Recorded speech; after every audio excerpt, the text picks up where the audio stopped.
వినాయక విగ్రహాన్ని నిమజ్జనం చేయడం స్వాతంత్ర ఉద్యమం జరుగుతున్న సందర్భంలో ప్రజలందరినీ ఏకతాటిపై తీసుకొచ్చి సమైక్యంగా పోరాడడానికి బాలగంగాధర్ తిలక్ గారు ప్రారంభించారని విన్నాము.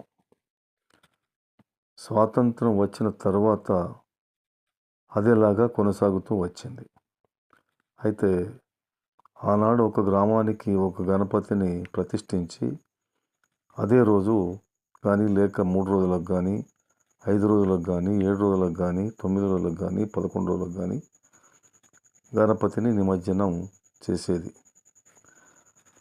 అయితే ఇప్పుడు నిర్ణయించిన విధంగా కాకుండా నిమజ్జనం చేయడానికి బదులుగా రోడ్లపై నిలబెట్టి పడుకొని నిద్ర లేచి తెల్లవారి మళ్ళీ ఊరేగింపు చేయడం అంటే 2 రోజులు ఉత్సవం జరుపుతున్నారు. ఇందుకు కారణం మద్యం సేవించడం, గాంజా తదితర మత్తు పదార్థాలు సేవించి డీజేల సంగీతానికి నృత్యాలు చేసి అలసిపోయి నిద్ర వచ్చి పడుకోవడం, మళ్ళీ తెల్లవారి లేచి మళ్ళీ మత్తు సేవించి డీజేలతో నృత్యాలు చేయడం జరుగుతూ ఉన్నది. తర్వాత నిమజ్జనం చేయడం జరుగుతుంది. అంటే ఒక రోజుకు బదులుగా 2 రోజులు నిమజ్జనం చేయడం జరుగుతున్నది.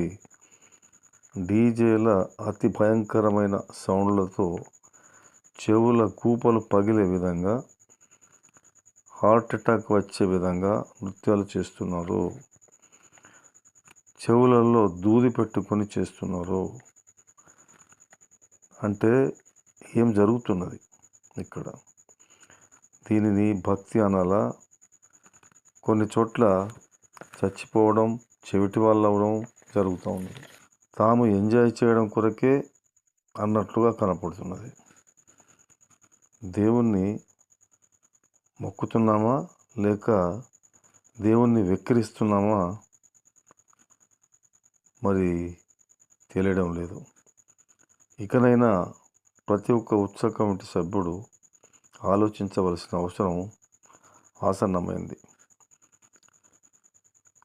మంచి భక్తి శ్రద్ధలతో జరుపుకోవాల్సినటువంటి పండుగను దేవుణ్ణి మరి గౌరవిస్తున్నామా, దేవుణ్ణి అవమానిస్తున్నామా?